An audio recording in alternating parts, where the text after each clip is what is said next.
Hello everyone, welcome to the class. Today we are doing second sum of exercise 3.6. Please video देखने से पहले मेरे channel को subscribe करें. Ritu can row downstream 20 kilometre in 2 hours. एक धारा की दिशा होती है, जिस दिशा में पानी जा रहा है उसी दिशा में आपकी बोट जा रही है, स्टीमर जा रहा है, तो स्पीड बढ़ जाती है. डाउन स्ट्रीम का मतलब है आप भी उसी डायरेक्शन में है, बोट जा रही है आपकी जिस डायरेक्शन में करंट जा रहा है, वाटर का पानी जा रहा है. जैसे आप साइकिल चलाते हो, अगर सामने से हवा आ रही हो तो आपकी साइकिल की स्पीड कम हो जाएगी, लेकिन अगर आप जिस साइड जा रहे हो उसी साइड आपकी एयर जा रही है तो आपके साइकिल की स्पीड डबल हो जाती है. हवा की स्पीड अपने आप साइकिल चलती है. फिर आपने प्रैक्टिस की है इस चीज की. Upstream 4 kilometre in 2 hours. Upstream होता है अपोजिट डायरेक्शन और डाउन स्ट्रीम क्या होता है धारा की दिशा में. Find her speed of rowing in still water. अब खड़े पानी में उसकी स्पीड आपने रोइंग की बतानी है. चप्पू चलाना पता होगा आपको, रोइंग बोट चलाते हैं. एंड स्पीड ऑफ करंट, पानी की जो करंट है उसकी भी आपको स्पीड बतानी है. लेट करते हैं हम. Let speed of rowing in still water, जो हमें निकालना है वही हम सपोज कर लेते हैं. x kilometre per our. Speed of current, speed of current y kilometre per our. अब ये है 2 hours में 20 किलोमीटर. 2 hours में 20 किलोमीटर. पहले तो हम स्पीड में ही लिखते हैं. Speed of rowing going upstream. Upstream में तो कम होती है, पहले डाउन स्ट्रीम लिखते होते हैं. चलो अपस्ट्रीम में जो करंट की स्पीड है वो माइनस हो जाती है. जिस स्पीड से आप चला रहे हो ना बोट को, उसमें से अगर सामने से पानी आ रहा है तो आपकी स्पीड कम हो जाएगी. उतनी कम हो जाएगी जितनी करंट की स्पीड है. किलोमीटर पर आवर, इसको ब्रैकेट में कर लेते हैं. Speed of rowing going downstream. Downstream में ऐड हो जाती है स्पीड, तेज स्पीड हो जाती है उतनी ही जितनी करंट की स्पीड है. अब 3 फॉर्मूलाज आपको इसमें हमेशा याद रखने हैं. जो डिस्टेंस होता है वो होता है speed into time. Time into speed. चलो स्पीड क्या होती है डिस्टेंस बाय टाइम, और टाइम क्या होता है d/s. ये तीनों फॉर्मूले आपको साइड में लिख लेने हैं, तभी आपका सम राइट होगा. 2 hours में 20 किलोमीटर, तो कैसे करेंगे हम. Distance going down stream in 2 hours. देखो 2 hours है ना, तो 2 hours में स्पीड और टाइम की मल्टीप्लाई आ जाए तो डिस्टेंस आ जाता है. 2 इंटू डाउन स्ट्रीम में x प्लस वाई है. अब ये डिस्टेंस है क्योंकि इसकी टाइम से मल्टीप्लाई हो गई है स्पीड की.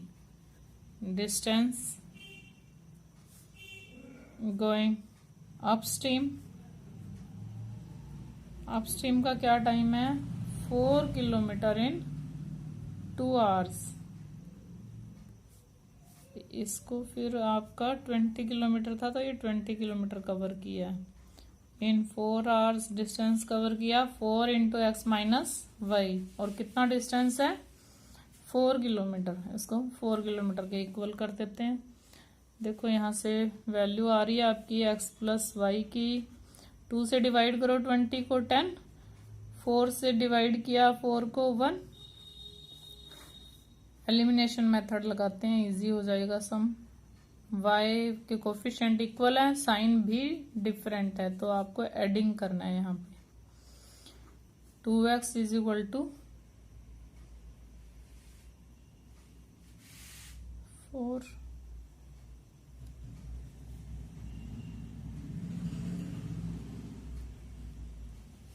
2 आवर्स में डिस्टेंस है, सॉरी 4 आवर्स नहीं है, 2 आवर्स है ये।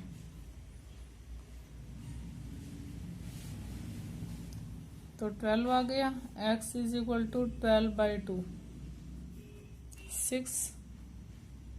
6 क्या आई है आपकी speed of rowing in still water. अब x प्लस वाई कितना है, 10 है। x की वैल्यू पुट करते हैं 6, y कितना आ जाता है 6, 4 किलोमीटर पर आवर। अब x क्या है वो आप लिखोगे यहाँ पे, speed of rowing in still water, खड़े पानी में 6 kilometre per hour, 6 kilometre per hour. And speed of current is equal to 4 kilometre per hour. देखो एक बार क्लियर है sum. Now second part of this sum. Second part is statement मैं आपको दिखा देती हूँ। सेकेंड सम की स्टेटमेंट कैसे दिखेगी आपको, तो उल्टा है और ये आ नहीं रही है यहाँ। चलो दिखाते हैं आपको। ये देखो, 2 women 5 men can together finish an embroidery in 4 days while 3 women and 6 men can finish in 3 days। देखो आप वर्क करते हो, इसमें क्या कहे कि 2 men और 5 women मिलकर किसी एम्ब्रॉयडरी वर्क को 4 डेज में कर सकते हैं। 4 डेज में एक वर्क कर रहे हैं, तो 1 डे में कितना वर्क हुआ, 1/4 हुआ ना, तभी तो 4 डेज में वर्क कंप्लीट हुआ। तो हम पहले मानते हैं कि 1 वुमेन अलोन कितना कर सकती है। Let 1 women can alone complete the work, finish the work, embroidery work है ये, finish the work, let in x days. x days में 1 वुमेन अकेली कर सकती है और 1 man can alone finish the work in y days. तो हमें x डेज का वर्क हमें पता है, एक पूरा वर्क है, तो 1 वुमेन 1 डेज वर्क कितना हुआ, 1 वुमेन्स 1 डेज वर्क, एक दिन का वर्क 1/x, और 1 मैन्स 1 डेज वर्क, एक मैन का कितना हुआ 1/y। अभी हमारे पास x डेज में 1 वर्क कर सकते हैं, तो 1 डे में 1/x वर्क कर सकते हो।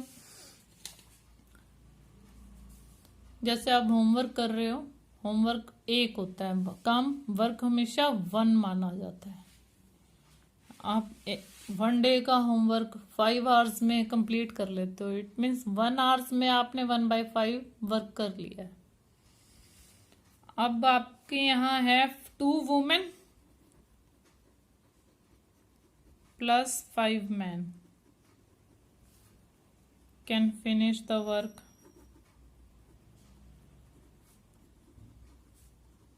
उनका 1 डेज का वर्क देखते हैं कितना हुआ। इन 4 डेज,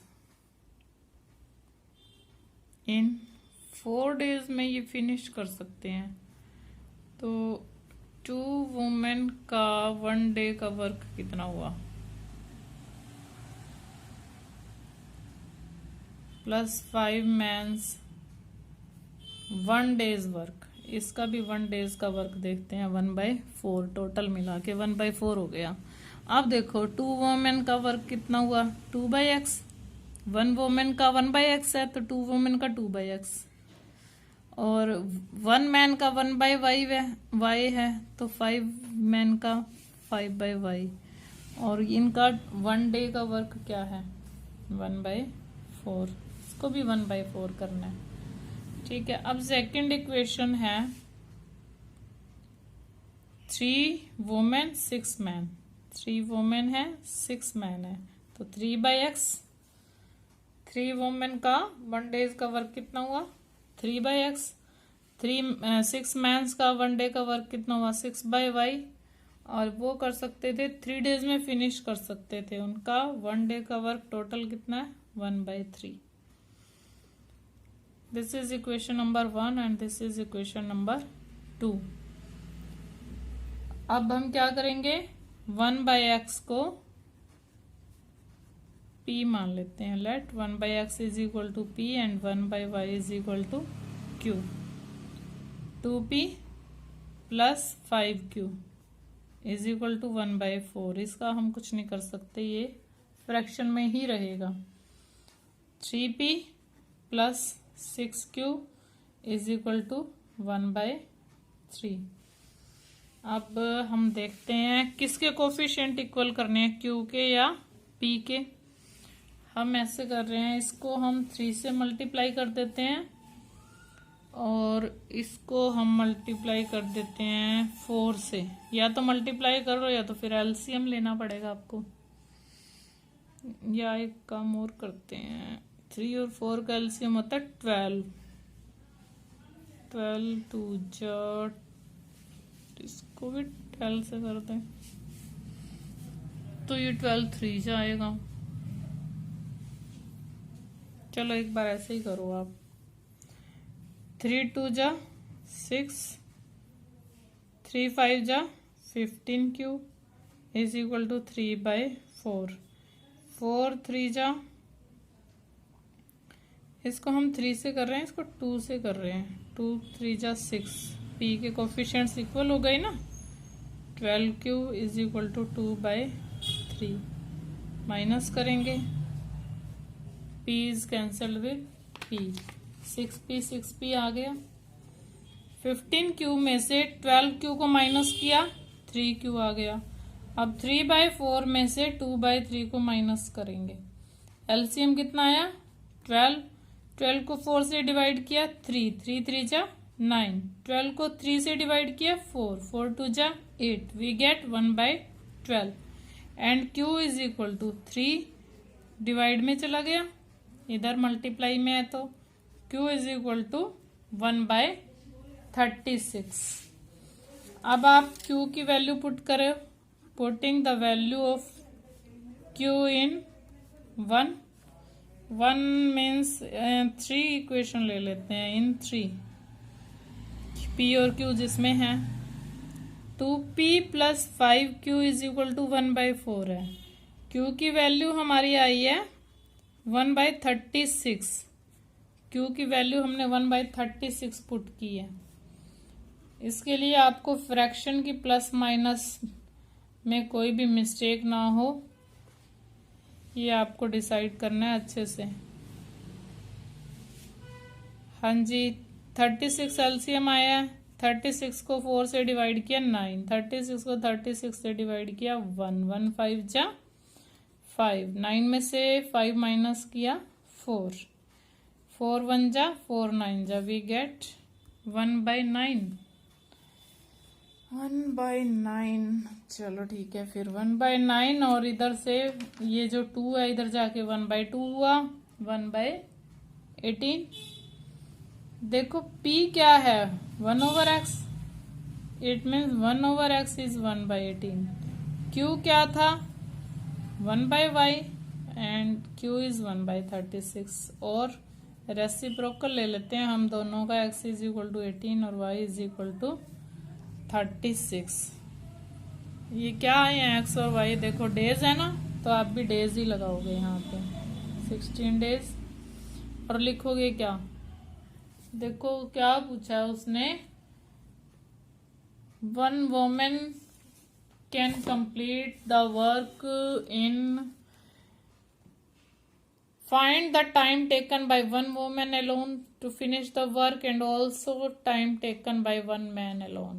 तो ये क्या है आपका, वन वोमेन, लास्ट में आप लिखोगे can alone finish the work. बिल्कुल जो बुक में लिखा होता है वैसे ही हम मानते हैं, जो निकालना होता है वही मान लेते हैं। Is equal to 18 days and one man can alone finish the work 36 days। अलग अलग पूछा था, वन मैन कितने डे में करेगा और वन वोमेन कितने डेज में करेगी। इसका एक ही पार्ट रहता। अब सम का third part, Ruhi travels, third sum नहीं है ये, सेकंड का थर्ड पार्ट।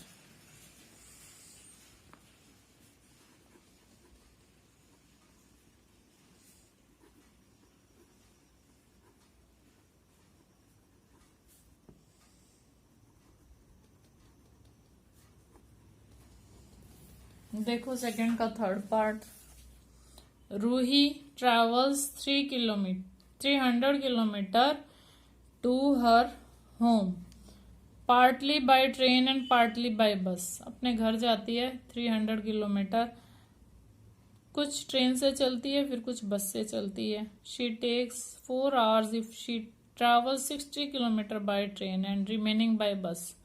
60 किलोमीटर जब ट्रेन से कवर किया है तो 60 को माइनस कर दो 300 में से, 240 किससे किया, बस से। If she travels 100 kilometre by train remaining by bus she takes 10 minutes longer. अब उसको 10 मिनट ज्यादा लगते हैं पहले से, पहले 4 hours लग रहे थे, अब 4 hours 10 minutes लग रहे हैं। Find the speed of train and बस सेपरेटली। तो जो फाइंड आउट करना है वही हम सपोज कर लेते हैं, एज्यूम कर लेते हैं। Let speed of train is equal to x kilometre per hour and speed of bus is equal to y kilometre per hour. 60 kilometre चलती है वो, time is equal to distance by speed. 60 kilometre चल रही है, 60 distance हुआ, by speed, speed क्या है train की, ट्रेन से चलती है ना 60 किलोमीटर x, तो इतना टाइम तो उसको ट्रेन से लग गया। टाइम क्या होता है, डिस्टेंस बाय स्पीड, ये याद रखना आपको। अब टोटल जो डिस्टेंस था वो 300 किलोमीटर था, टोटल डिस्टेंस जो उसको कवर करना है। 60 माइनस करो 300 में से, 240 किलोमीटर उसने बाय बस ट्रेवल किया है और बस की स्पीड है y kilometre. Distance by speed is equal to time, तो इतना टाइम उसने बस में लिया और टोटल जो टाइम लिया वो 4 hours लिया। This is our equation number 1। अब 100 डिस्टेंस कवर किया ट्रेन से, तो 200 बस से किया। ये टाइम आपको बनाना आना बहुत जरूरी है। 4 hours 10 minutes, 10 minutes के आपको 60 लगा के आवर्स बना लेने हैं। 10 प्लस 4 hours प्लस 10 minutes है, तो इसके आप इस तरह से टाइम बनाते हो। 60 50 25/6 आ गया, 24 और 126। 4 hours है, 10 minutes है, 10 minutes के आपने आवर्स बना लिए 60 से डिवाइड करके। 4 hour एंड 1/6 hour, हम इसको मिक्स्ड फ्रैक्शन में लिखते हैं। 4 and 1/6 hours 25/6 hours। तो अगर यहाँ मिस्टेक कर दी है ना तो बस सारा सम रॉन्ग हो जाएगा, इसलिए इसमें यहाँ स्पेशल ध्यान रखना है इस टाइम का। Let 1/x is equal to a and 1/y is equal to b। देखो अब हमारी जो इक्वेशंस हैं बिल्कुल सिंपल लीनियर इक्वेशन में रिड्यूस हो गई हैं। 100A plus 200B is equal to 25/6। Multiply हम इसको कर रहे हैं, देखो 300 बना लेते हैं दोनों को 300 बनाने के लिए इसको मैं 5 से कर रही हूँ और इसको मैं 3 से कर रही हूँ। ये आपका ये कोई जरूरी नहीं होता कि आप इसको 100 से करोगे या इसको 60 से करोगे। देखो आपका सम बहुत बड़ा हो जाएगा। कुछ बच्चों को तो यही पता है कि जो इसका मल्टीपल है उसको इससे मल्टीप्लाई कर दो और इसके मल्टीपल को इससे मल्टीप्लाई कर दो। ऐसा नहीं है, हमने तो कोफिशिएंट सेम करने हैं ना। ध्यान दो आप, इसको हम 3 से मल्टीप्लाई करेंगे तो 300 आ जाएगा। इसको हम 5 से मल्टीप्लाई, आप एक बार इस 0 को छोड़ दो, 0 को छोड़ो और 6 और 10 का एलसीएम लेते हैं हम, 30 आ जाता है। 30 कैसे आएगा? इसको 5 से मल्टीप्लाई करके, इसको 3 से मल्टीप्लाई करके। तो शॉर्ट से शॉर्ट नंबर जितना आप छोटा ले सकते हो उतना ही लेना, ये नहीं कि आप 100 और 60 से मल्टीप्लाई करोगे। देखा है मैं, बहुत बच्चे ऐसे कर देते हैं। 300A 5 से करो, 24 5 जा 120, 5 4 जा 20 और 300A plus 600B is equal to 25/2। अब बी भी बाय में है, ये minus minus minus, a is cancelled with a, we get 600B is equal to 20 minus 25/2। LCM ले लेंगे 2, 40 minus 25, 15/2। B is equal to 15 by जो 600 उधर मल्टीप्लाई में इधर डिवाइड में आ जाता है, 15 4 जा 60 and we get 1/80। B is equal to 1/80। Putting the value of B, ये देखो मैंने आपको समझाने के लिए किया था, इसको अलग बॉक्स में कर देते हैं।